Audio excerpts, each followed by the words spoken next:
జగన్ గారికి, అలాగే అనేక గ్రామాల నుంచి కరీంద్ర వలస, జోగేంద్ర వలస, అలాగే మోసూరు వలస, ఆయా చుట్టుపక్కల గ్రామాల నుంచి వచ్చిన కార్యకర్తలకి, అలాగే అభిమానులకి, అలాగే శ్రేయోభిలాషులకి, తెలుగుదేశం పార్టీ ప్రతి ఒక్కరికి శుభాభివందనం తెలియపరుచుకుంటున్నాను.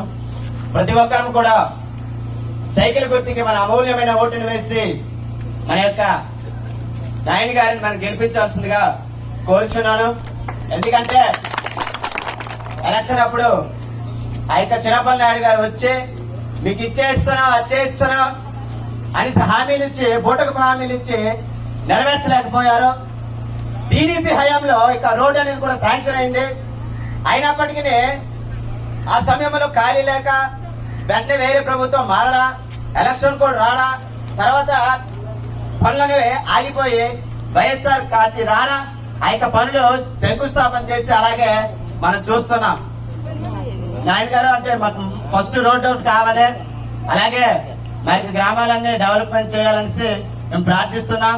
చక్కగా బొబ్బిలి నుంచి బోరబంద లేదా సాలూరు వరకు ఒక మినీ బస్సు ఏర్పాటు చేస్తే ఇదే మేము కోరుకుంటున్నాం. జై తెలుగుదేశం, జై తెలుగుదేశం. ఈ కార్యక్రమానికి వచ్చేసినటువంటి బొబ్బిలి మండలం తెలుగుదేశం పార్టీ నాయకులకి, కుటుంబ సభ్యులకి, నారాయణప్ప వలస, కాశీంద్ర వలస తెలుగుదేశం పార్టీ నాయకులకి, కుటుంబ సభ్యులకి, ముఖ్యంగా కాశీంద్ర వలస పంచాయతీ, ఎరకందర వలస గ్రామ పెద్దలకి, మహిళలకి, యువకులకి, గ్రామస్తుల 50 మందికి పేరు పేరున నా యొక్క హృదయపూర్వక నమస్కారాలు తెలియజేస్తున్నాను. ఎన్నికల్లో మరి మీ అందరి అభిమానంతో, మీ అందరి ఆశీస్సులతోనే నేను ఎమ్మెల్యే అభ్యర్థిగా పోటీ చేస్తున్నాను. ఎంపీ అభ్యర్థిగా కలిసెట్టి అప్పలనాయుడు గారు పోటీ చేస్తున్నారు. మరి మా ఇరువురికి ఓటు అభ్యర్థించడానికి నేను ఇవాళ మీ ఊరు వచ్చాను. మీకు అందరికీ తెలుసు, నేను విడమర్చి చెప్పక్కర్లేదు. అన్న మంత్రిగా ఉన్నప్పుడు శాంక్షన్ అయినటువంటి రోడ్డు ఏదైతే మన రామందర వలస నుంచి బోరబందు రోడ్డు మనం శాంక్షన్ చేశాం. ప్రతి రూపాయి మనం తీసుకొచ్చాం.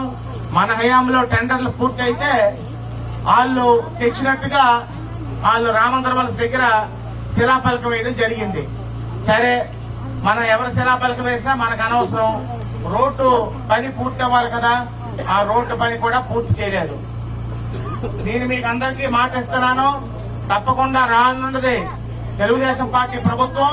రేపు కాబోయే ముఖ్యమంత్రి చంద్రబాబు నాయుడు గారు మీ రోడ్డు పూర్తి చేయడమే కాకుండా మీ గ్రామాలకి బస్సు వేసి ఆ బస్సు మీదే మళ్ళీ మీ ఊరు వస్తారని మీకు అందరికీ కూడా రాజు గారు మరి టికెట్లకి డబ్బు ఎవరు ఇస్తారని మీరు అనుకోకండి. చంద్రబాబు నాయుడు గారు ముఖ్యమంత్రి అయిన వెంటనే ప్రతి ఒక్క ఆడవాళ్ళకి ఉచితంగా బస్ ప్రయాణం మీకు అందరికీ పాలూరు వెళ్ళాలన్నా, వైజాగ్ వెళ్ళాలన్నా, ఎక్కడికి వెళ్ళాలన్నా ఏ ఊరైనా మీరు రూపాయి చెల్లించకుండా బస్ ప్రయాణం చేయొచ్చు. ఇప్పుడున్నటువంటి 3,000 పెన్షన్ ని 4,000 రూపాయలు చేసి మీ ఇంటికే తీసుకొచ్చి ఇవ్వడం జరుగుతుంది. అదేవిధంగా వికలాంగులకు 6,000 పెన్షన్ మీ ఇంటికే తెచ్చివ్వడం జరుగుతుంది.